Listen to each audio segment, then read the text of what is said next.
It's been a while since I've done a video about Doctor Who, but the truth is, there wasn't really a lot to talk about the show, and I think most people would say that since the end of the Peter Capaldi era as the 12th Doctor, the show has completely gone off a cliff and doesn't feel anything like Doctor Who at all. At first, we got Jodie Whittaker as the first female Doctor, which was an ill-advised idea to begin with. But even worse, it was executed very poorly by Chris Chibnall, a showrunner that absolutely had no idea what he was doing. And so many longtime Doctor Who fans stopped watching the show then that something had to be done to sort of bring them back. And then we ended up getting one of the most disappointing bait and switches that I've ever seen. Basically, it was announced that Russell T Davies, who had once helped bring Doctor Who back, along with David Tennant, were returning for the 60th anniversary, and on the surface that seemed great. But as it was announced that actor Ncuti Gatwa was going to be the Doctor, it started to become clear that returning showrunner Russell T Davies wasn't just coming back to help save Doctor Who. He had somehow teamed up with the BBC and Disney to ramp up its identity politics and push all of Hollywood's modern-day messaging. The trouble started with those David Tennant specials, which he did, where you could tell they were already laying the groundwork,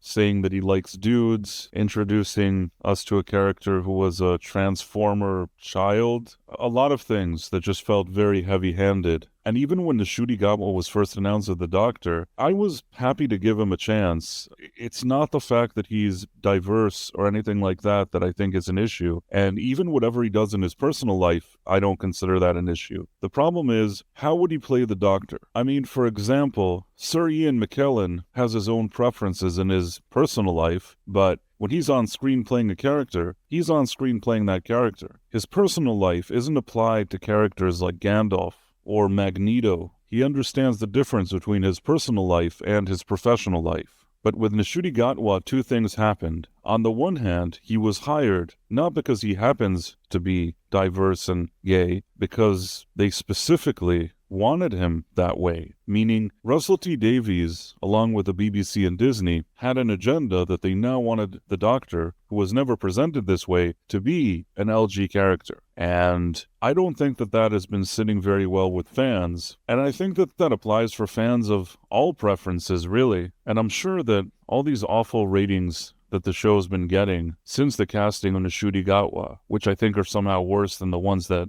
Jodie Whittaker had. Certainly if you take into consideration that it now has the backing of Disney, you'd think that some kind of effort would be made to actually listen to fans, listen to your potential customers, listen to your former customers, listen to anybody really, but instead, every time that I think that there's a chance maybe to course correct or do anything positive, all these people in charge just keep doubling down, tripling down, quadrupling down. And I guess the latest thing that I've seen now is that the BBC today have announced that they've hired a number of writers to, I guess, beef up the writer's room. Here's what they say. Our TARDIS team just got a bit bigger. Welcome aboard to our new writers for Season 2, Juno Dawson, Inua Alams, Peter McTee, and Sharma Angel Walfall. The most curious one is the first one that they're super proud of, which is an author called Juno Dawson. Juno Dawson apparently is known for writing a book called This Book is Gay. Now, people that may be watching this video and thinking, oh, he's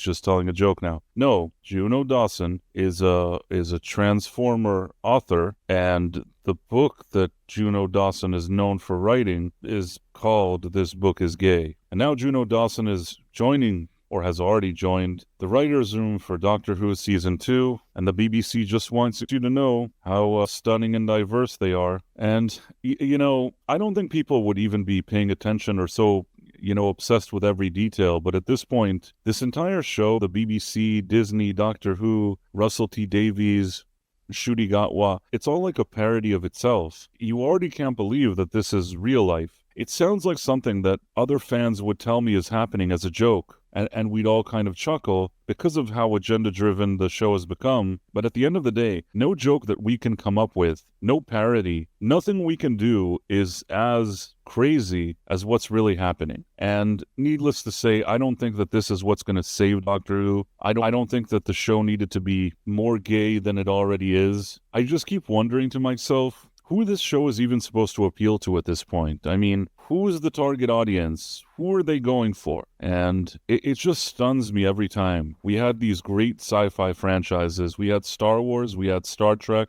and we had Doctor Who, and all three of them have suffered a similar fate, where activists have taken over the asylum and decided to push the most extreme ideologies and agendas all day and all night, and somehow these three IPs are really pretty much dead. And just when you think that they couldn't make things somehow worse, they still find a way. And, you know, out of all those people, I think the person that should be ashamed of himself the most is Russell T Davies. Russell T Davies actually does have a track record of doing good things with Doctor Who. The fact that he's become just such a woke, extreme activist, and he thinks that now Doctor Who is his own private platform for spreading ideologies that he favors rather than telling good stories that have anything to do with the franchise. That's really sad. He obviously has other things on his mind these days, and it's clearly not Doctor Who or the Doctor Who franchise. And I don't think that this author, this Juno Dawson author, is really going to move the needle here for the BBC and Disney. They think that this is going to somehow boost ratings. If anything, I just feel like they're doing some virtue signaling, hoping maybe a few publications will pick it up. Maybe there will be some press. Maybe even they're hoping there will be some backlash, that people will get annoyed and upset, and then they'll be able to call them Istanphobes. So, good one, BBC. Good one, Disney. Yeah. All right. Well, just wanted to do a quick video about this. I don't really know what to say about it, but I just figured I'd do a little video about it and post it here on my live channel. Some people know me from my regular channel,